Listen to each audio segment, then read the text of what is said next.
Halo saleh-saleha, Assalamualaikum warahmatullahi wabarakatuh.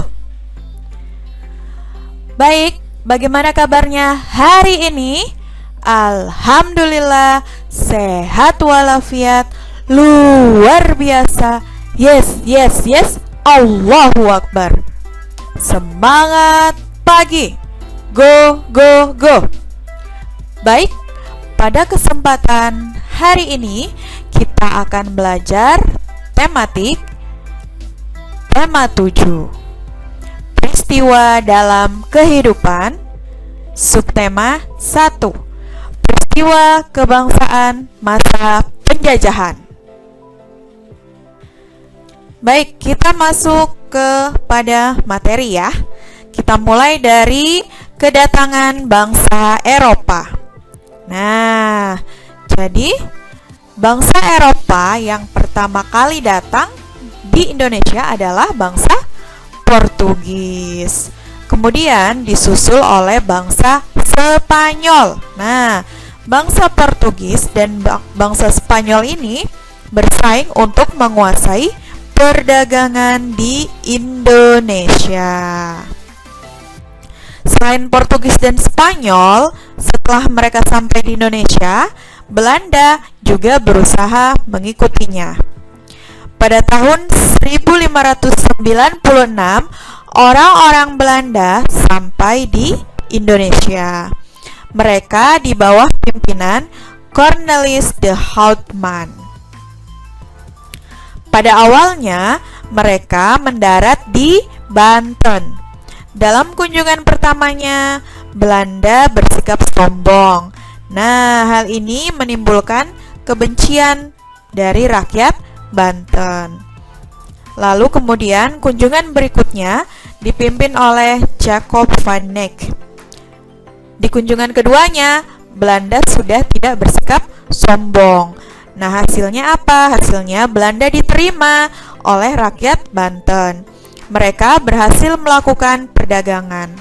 Sejak saat itu, banyak pedagang Belanda melakukan perdagangan di Indonesia. Kegiatan dagang orang Belanda tersebut menimbulkan persaingan di antara mereka. Sementara, banyak juga loh bangsa Eropa lain yang menjadi pesaing pedagang Belanda di Indonesia. Nah, untuk menghindari persaingan dagang, maka Belanda mendirikan kongsi dagang atau organisasi dagang. Pada tahun 1602, Belanda mendirikan VOC, Verenigd Oost-Indisch Company. Awalnya, markas besar VOC berada di Maluku. Nah, karena kurang strategis, maka markas besar VOC dipindah ke Batavia. Gubernur Jenderal VOC pertama adalah Peter Both. Selanjutnya, ia diganti oleh J.P. Koon. Kekuasaan VOC menimbulkan banyak penderitaan bagi penduduk Indonesia. VOC telah melakukan monopoli perdagangan yang begitu ketat. Tindakannya kejam, tidak mengenal peri kemanusiaan. Hal ini mendorong timbulnya berbagai perlawanan rakyat di berbagai daerah Indonesia.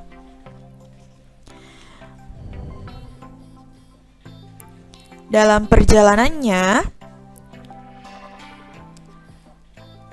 kenapa sih Indonesia itu dijajah gitu ya? Faktor apa saja yang menyebabkan terjadinya penjajahan? Nah, di sini kita akan bahas ada dua faktor terjadinya penjajahan. Yang pertama adalah ada faktor dalam negeri. Faktor dalam negeri ini apa saja? Nah, diantaranya yang pertama adalah jadi di masa lalu itu banyak warga Indonesia yang kurang kompeten.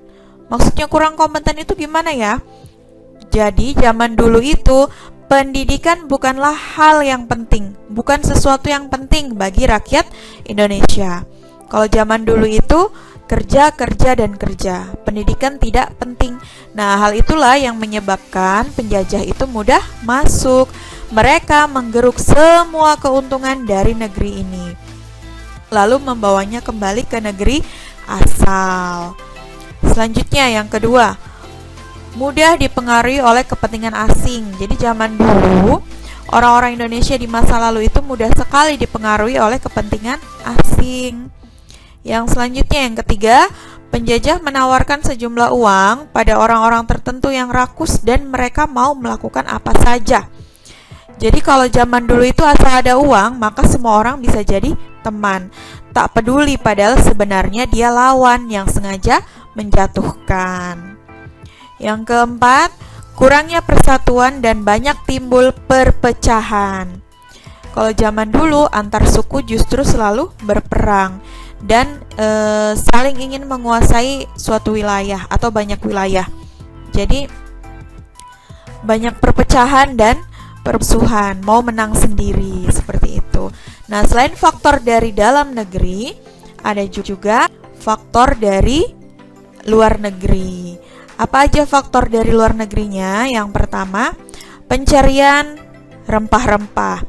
Jadi zaman dulu itu harga rempah-rempah sangat mahal, bahkan bisa disejajarkan dengan harga emas. Maka sempat muncul istilah bahwa semahal emas atau semahal lada. Karena desakan tersebut, maka bangsa Barat berlomba-lomba melakukan ekspedisi dan berusaha mencari jalan sendiri ke pusat rempah-rempah di Asia. Nah, ini beberapa contoh rempah-rempah di negara kita ya. Ada jahe, kemudian kayu manis, ada kencur, dan juga jintan hitam. Banyak lagi rempah-rempah yang lainnya ya. Ini hanya beberapa contoh. Faktor yang lain, adanya penjelajahan samudra. Nah, ketika bangsa Eropa melakukan ekspedisi mengarungi luasnya samudra, mereka itu memiliki suatu pedoman atau prinsip yang tujuannya adalah mewujudkan semangat. Prinsip itu disebut dengan prinsip 3G. Apa itu prinsip 3G? Nah, kita bahas ya. Yang pertama, gold. Apa itu gold? Gold adalah keinginan mencari kekayaan. Sebagai lambang kekayaan, emas sudah disejajarkan dengan rempah-rempah. Menguasai daerah penghasil rempah-rempah akan mendatangkan kekayaan yang melimpah bagi mereka. Gold, keinginan mencari kekayaan. Kemudian G yang kedua adalah gospel. Gospel itu apa? Gospel adalah menyebarkan agama. Nah, mereka itu juga sebagai utusan resmi dari kerajaan. Para penjelajah wajib mengemban agama raja untuk disebarkan di daerah kekuasaannya. Ketika mereka sudah menguasai salah satu daerah di Indonesia, maka mereka juga menyebarkan agama mereka. G yang ketiga adalah glory. Apa itu glory? Glory adalah memperoleh kejayaan. Kejayaan sebagai suatu bangsa ditunjukkan dengan kemampuannya menaklukkan wilayah lain dan luasnya daerah jajahan.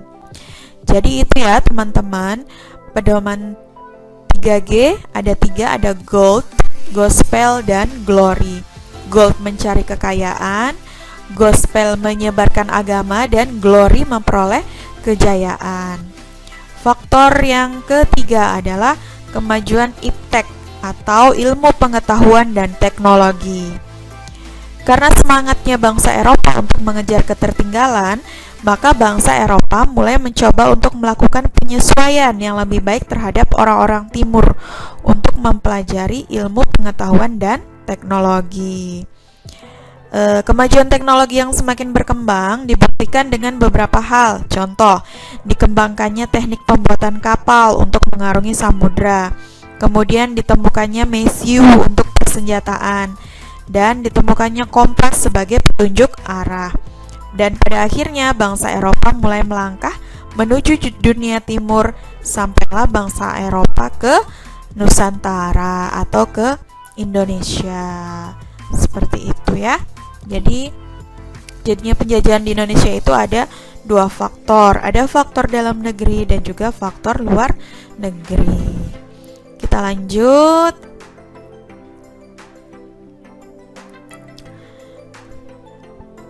Pemerintahan kolonial Belanda ketika mereka itu berada di Indonesia.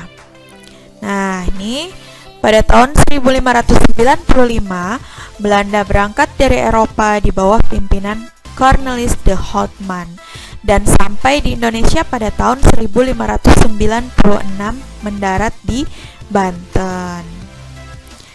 Pedagang Belanda membentuk kongsi dagang yang bernama VOC pada tanggal 20 Maret 1602. Seperti yang tadi sebelumnya sudah dijelaskan ya. Tujuan didirikan VOC apa sih? Nah, yang pertama, menguasai pelabuhan-pelabuhan penting.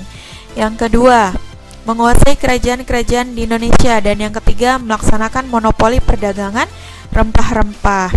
Nah, ternyata teman-teman, VOC ini juga tidak terlalu berpengaruh. Ada kemerosotan gitu ya. Jadi ada beberapa faktor yang menyebabkan kemerosotan VOC itu sendiri. Yang pertama adalah faktor internal. Banyaknya pegawai VOC melakukan korupsi, kemudian sulitnya melakukan pengawasan terhadap daerah penguasaan VOC yang sangat luas. Ada faktor eksternal juga yang menyebabkan kemerosotan. Yang pertama, meletusnya revolusi Prancis menyebabkan Belanda jatuh ke tangan Prancis di bawah pimpinan Napoleon Bonaparte. Penantangan oleh rakyat Indonesia terhadap VOC dalam bentuk peperangan yang banyak menyedot pembiayaan dan tenaga. Kita lanjut ya.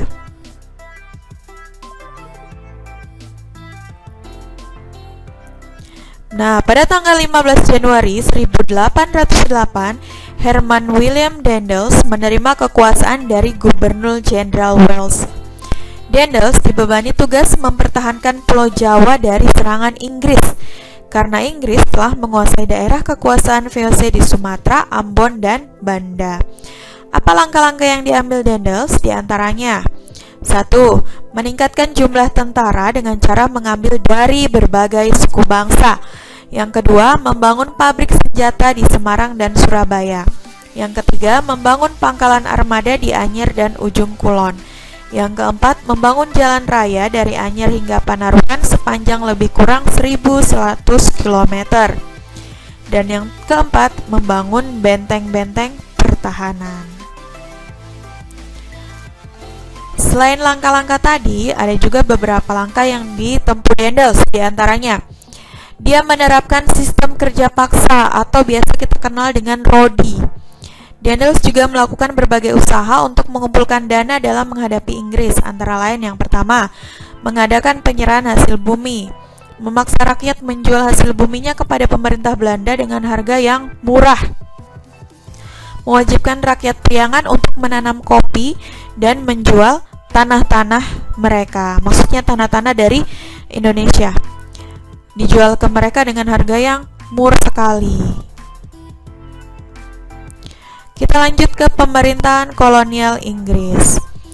Nah, setelah berhasil menguasai Indonesia, pemerintah Inggris kemudian mengangkat Thomas Stamford Raffles sebagai letnan gubernur di Indonesia. Raffles kemudian memulai tugasnya pada tanggal 19 Oktober 1811. Kebijakan-kebijakan yang diambil diantaranya di bidang ilmu pengetahuan. Yang pertama, mengundang ahli pengetahuan dari luar negeri untuk mengadakan berbagai penelitian ilmiah. Yang kedua, Raffles bersama Arnoldi menemukan bunga bangkai sebagai bunga raksasa terbesar di dunia. Nah, oleh karena itu, nama bunganya adalah bunga Rafflesia Arnoldi. Pernah dengar kan? Atau biasa kita kenal dengan bunga bangkai. Dan Raffles juga menulis buku berjudul History of Java, merintis pembangunan kebun raya Bogor.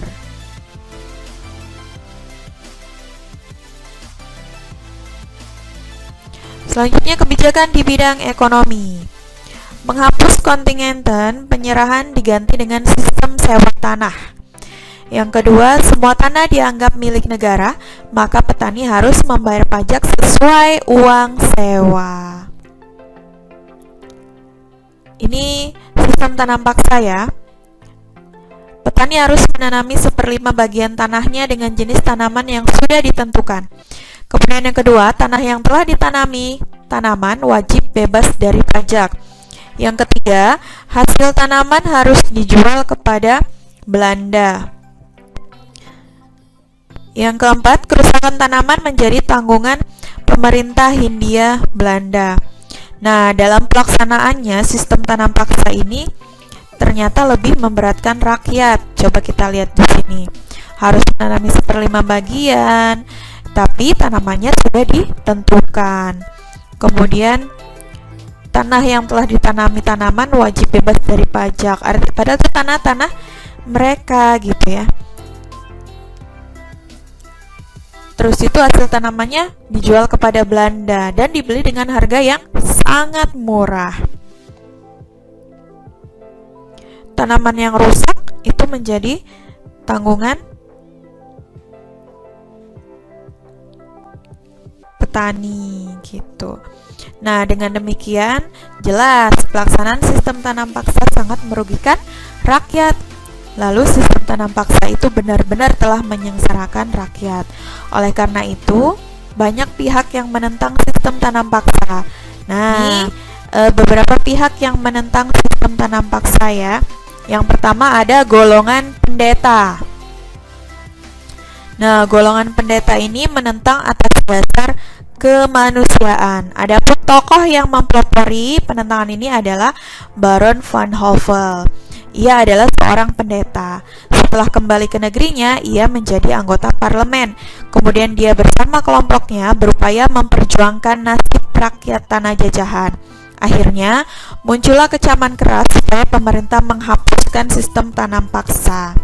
Setelah 40 tahun berlangsung di Indonesia, akhirnya tanam paksa dihapuskan pada tahun 1830 sampai 1870. Nah, itu terjadi tahun segitu ya, 40 tahun lama itu sistem tanam paksa berlangsung yang sangat-sangat menyengsarakan rakyat Indonesia.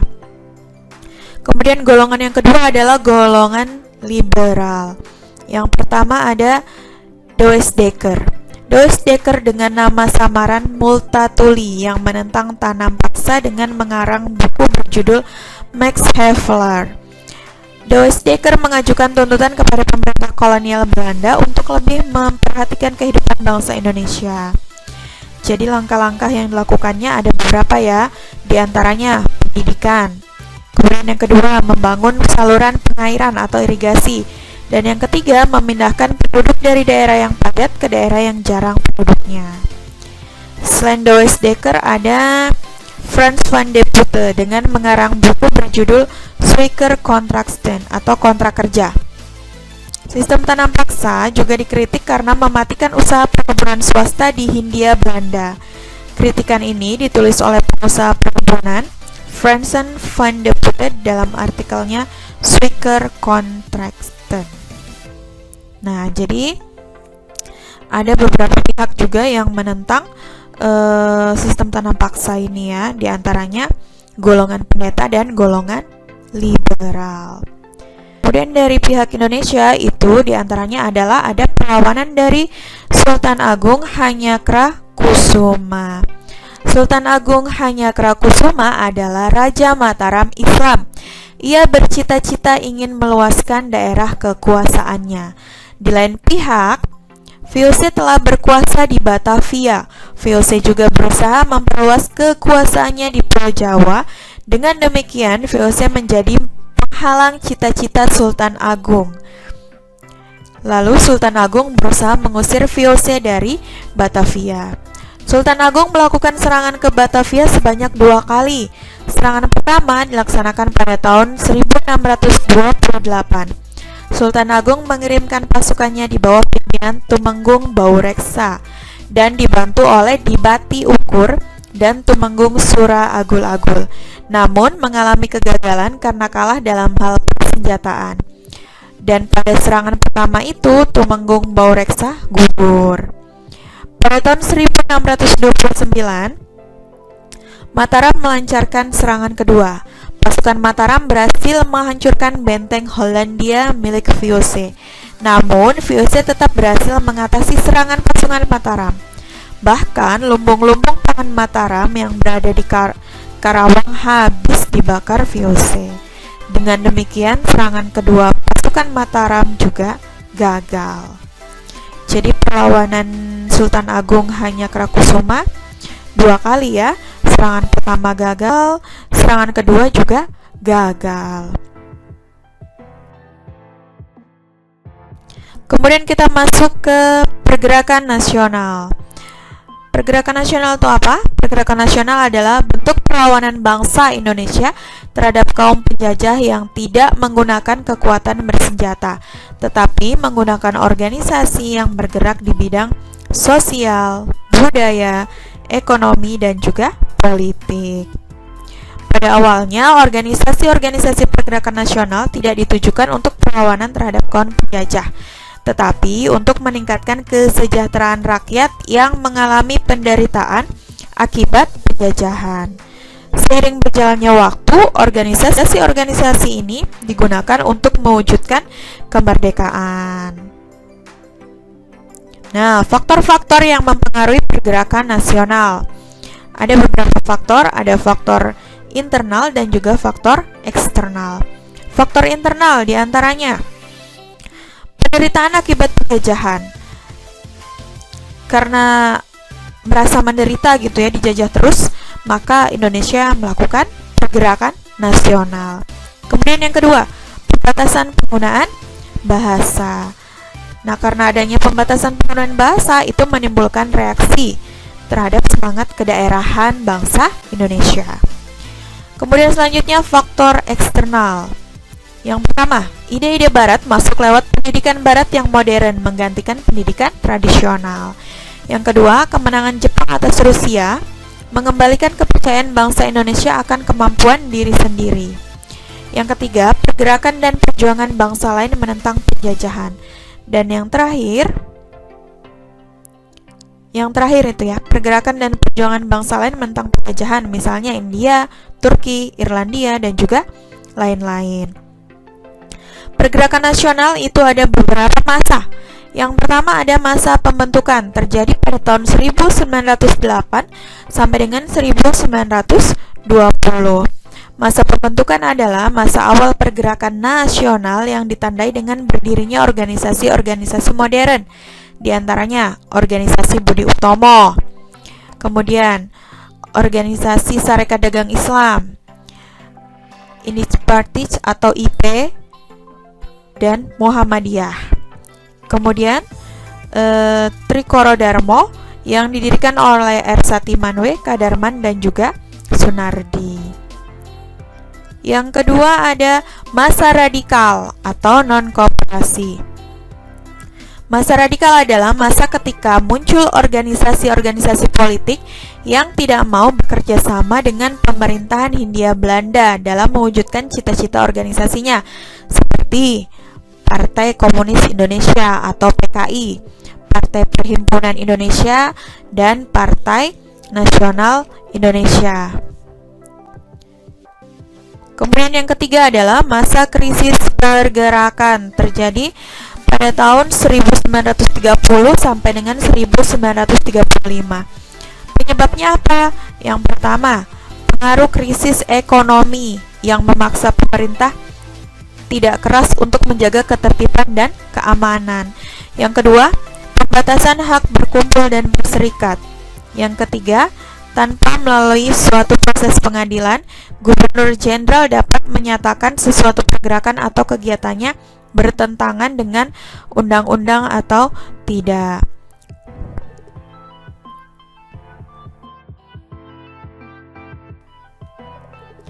Kemudian masa yang keempat adalah masa moderat. Apa itu masa moderat? Masa moderat adalah masa ketika muncul organisasi-organisasi yang bersifat lunak dalam menghadapi pemerintah kolonial Belanda. Seperti contohnya ada organisasi Parindra, organisasi Partindo, dan juga GAPI. Juga berdirinya organisasi keagamaan, organisasi pemuda, dan organisasi perempuan. Masuk ke masa selanjutnya adalah masa penjajahan Jepang yang terjadi pada tahun 1942 sampai 1945. Masa pendudukan Jepang di Indonesia dimulai pada tahun 1942 dan berakhir pada tanggal 17 Agustus 1945. Selama pendudukan Jepang juga membentuk persiapan kemerdekaan atau yang disebut dengan BPUPKI, Badan Penyelidik Usaha-Usaha Persiapan Kemerdekaan Indonesia. Badan ini bertugas untuk membentuk persiapan-persiapan pra-kemerdekaan dan membuat dasar negara. Kemudian BPUPKI digantikan oleh PPKI yang bertugas menyiapkan kemerdekaan. Nah, masa yang terakhir adalah Proklamasi Indonesia. Itu terjadi pada tanggal 17 Agustus 1945. Proklamasi kemerdekaan dibacakan oleh Insinyur Soekarno dengan didampingi oleh Dr. Andes Muhammad Hatta.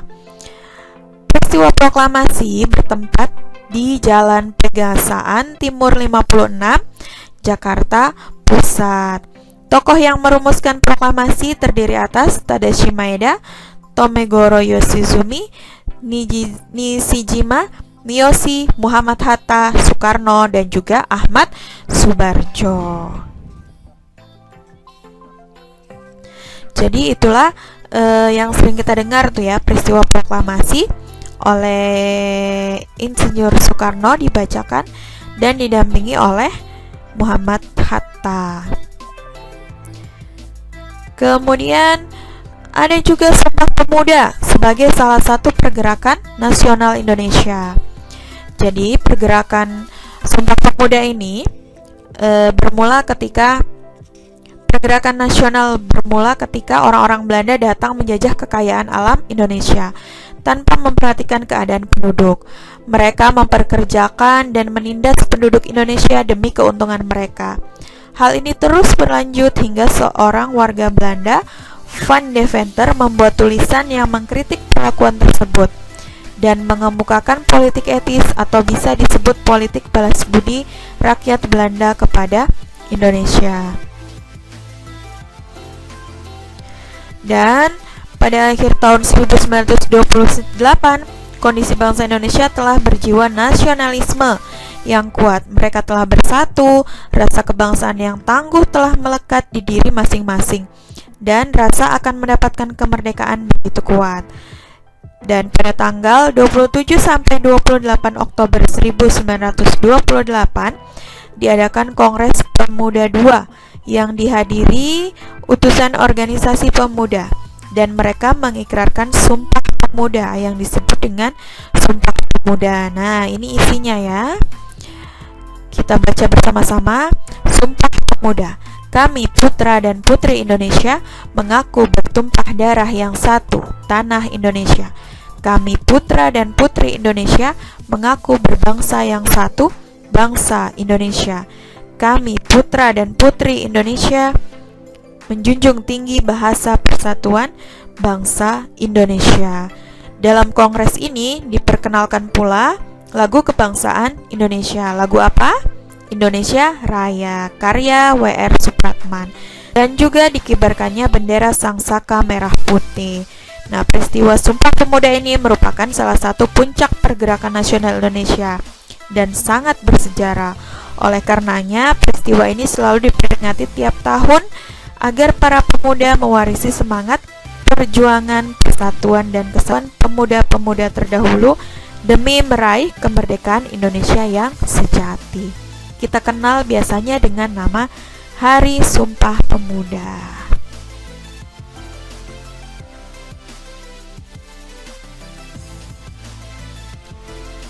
Kita lanjut ke sejarah Kongres Perempuan Indonesia. Kongres Perempuan Indonesia itu merupakan salah satu gerakan yang diadakan oleh kaum perempuan pada tahun 1928 sampai dengan 1941 dalam upaya membantu memperjuangkan hak-hak perempuan dari diskriminasi. Tidak bisa dipungkiri ya bahwa kaum perempuan itu sangat memiliki peran penting dalam perjuangan untuk kemerdekaan. serta awal-awal pembangunan Negara Kesatuan Indonesia. Namun, para perempuan Indonesia kemudian membuat sebuah wadah untuk mewakili suara-suara kepentingan kaum wanita. Hal ini dilakukan sebagai bentuk perjuangan menentang kolonialisme pada waktu itu. Selain itu juga sebagai bentuk perjuangan untuk mengubah keadaan masyarakat dalam jangkauan yang luas, yaitu seluruh perempuan bangsa Indonesia. Salah satunya adalah mengadakan Kongres Perempuan Indonesia. Jadi Kongres Perempuan Indonesia itu terjadi karena agar supaya tidak lagi terjadi diskriminasi terhadap hak-hak perempuan atau hak-hak wanita. Kita lanjut ke bab materi melestarikan kebudayaan Indonesia. Nah, kita tahu sendiri bahwa Indonesia itu adalah negeri yang terkenal dengan keberagamannya. Terdapat ratusan bahkan lebih suku bangsa yang ada di Indonesia. Nah, dari suku-suku tersebut kemudian terbentuklah suatu budaya yang berbeda antara yang satu dengan yang lainnya. Di era sekarang ini, zaman sekarang, budaya-budaya barat sangat mudah masuk ke Indonesia. Budaya ini tumbuh dan berkembang dengan pesat di Indonesia. Kasus lain adalah misalnya masalah pengakuan budaya kita oleh negara lain.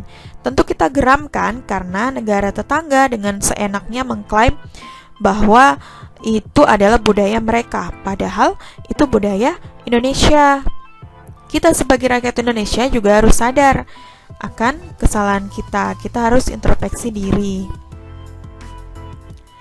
Bagaimana sih cara kita melestarikan kebudayaan Indonesia, menjaga kebudayaan Indonesia? Apa yang harus kita lakukan? Ini ada beberapa contoh cara pelestarian budaya Indonesia ya. Yang pertama, pelestarian budaya dilakukan dengan cara terjun langsung. Maksudnya apa nih terjun langsung? Misalnya, masyarakat dianjurkan mempelajari tarian daerah dengan baik. Setiap tahunnya, tarian ini dapat ditampilkan dan diperkenalkan kepada halayak. Dengan demikian, selain dapat melestarikan budaya, kita juga dapat memperkenalkan kebudayaan kita kepada orang banyak. Yang kedua, pelestarian budaya dengan cara membuat pusat informasi kebudayaan, sehingga mempermudah seseorang untuk mencari tahu tentang kebudayaan. Selain itu, cara ini juga bisa menjadi sarana edukasi bagi para pelajar atau menjadi sarana wisata bagi para wisatawan yang ingin mencari tahu dan ingin berkunjung ke Indonesia dengan mendapatkan informasi dari pusat informasi kebudayaan tersebut. Selain dua cara di atas, ada juga beberapa cara ya. Misalnya, kita meningkatkan kualitas sumber daya manusia kita dalam memajukan budaya lokal. Kemudian, lebih mendorong untuk memaksimalkan potensi budaya lokal. Selanjutnya, berusaha menghidupkan kembali semangat toleransi kekeluargaan, keramatamahan, dan solidaritas yang tinggi. Jadi bangsa Indonesia itu terkenal sekali dengan keramatamahan, murah senyum, seperti itu ya. Jadi itu yang harus kita jaga. Lanjut, kita juga harus selalu mempertahankan budaya Indonesia tidak punah. Ya dengan cara tadi, misalnya mempelajari tarian daerah agar tidak hilang. Kemudian mengusahakan agar semua orang mampu mengelola keanekaragaman budaya lokal. Kita lanjut ke materi IPA. Kita akan belajar sedikit tentang perubahan wujud benda. Perubahan wujud benda atau zat. Nah, zat itu apa? Zat adalah segala sesuatu yang memiliki massa dan menempati ruang. Sementara massa itu merupakan banyaknya partikel penyusun suatu benda. Berdasarkan wujudnya, zat dibedakan menjadi 3.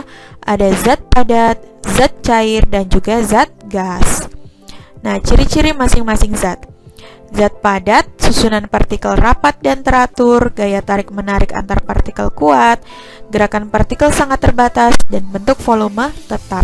Zat padat ya, berarti contoh misalnya benda padat, itu kan rapat, teratur, keras gitu ya. Kemudian bentuk dan volumenya akan tetap begitu-gitu aja. Kalau zat cair, susunannya kurang rapat dan kurang teratur. Gaya tarik-menarik agak lemah, gerak partikel terbatas, bentuknya menyesuaikan wadah dan volume tetap. Zat cair contohnya misalnya air. Kalau kita taruh di gelas bulat, maka dia berbentuk bulat. Kalau kita taruh di gelas lonjong, maka dia berbentuk lonjong. Kemudian zat gas, susunan partikel longgar dan tidak teratur. Gaya tarik-menarik antar partikel lemah, gerak partikel bebas, bentuk berubah, volume pun berubah. Perubahan wujud benda yang saat ini kita akan pelajari dua saja ya. Ada mengembun. Apa itu mengembun? Mengembun adalah peristiwa perubahan wujud gas menjadi cair. Nah, contohnya kalian pernah lihat teh kan? Es teh atau teh panas. Misalnya teh panas kalian tutup, maka dia akan mengembun. Di atas tutup itu kalau kalian buka, maka akan ada embun-embunnya. Nah, itu perubahannya. Jadi dia dari gas menjadi cair, mengembun gitu ya. Kemudian yang kedua, kita pelajari menyublim. Apa itu menyublim? Perubahan wujud benda yang awalnya bersifat padat, lalu dia berubah menjadi gas. Contohnya apa? Nah, contohnya adalah kapur barus. Kapur barus ini kan awalnya padat ya. Kita taruh di lemari pakaian, maka lama-lama dia akan habis. Dia akan menjadi gas, habis. Hanya tersisa baunya saja. Seperti itu. Baik, yang terakhir, mari kita menyanyikan lagu bersama-sama. Lagu apa ini? Pasti sudah pada hafal ya. Judulnya lagu Bangun Pemuda-Pemudi. Mari kita nyanyikan bersama-sama.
Nah, baik, sudah hafal ya lagu berjudul Bangun Pemuda-Pemudi. Baik, anak-anak, sampai di sini dulu ya materi kita pada hari ini. Selebihnya silahkan dipelajari secara mandiri di buku paket kalian masing-masing. Lebih lengkapnya belajar kembali di rumah karena kita berdoa bersama semoga kondisi pandemi seperti ini cepat berakhir, jadi kita bisa bertemu kembali di kelas, belajar bersama-sama di kelas, dan tetap jaga kesehatan, tetap bahagia, jangan lupa selalu bahagia, selalu happy. Jika keluar rumah, tetap 3M ya, mencuci tangan, memakai masker, dan menjaga jarak. Saya akhiri, wassalamualaikum warahmatullahi wabarakatuh. Sampai jumpa.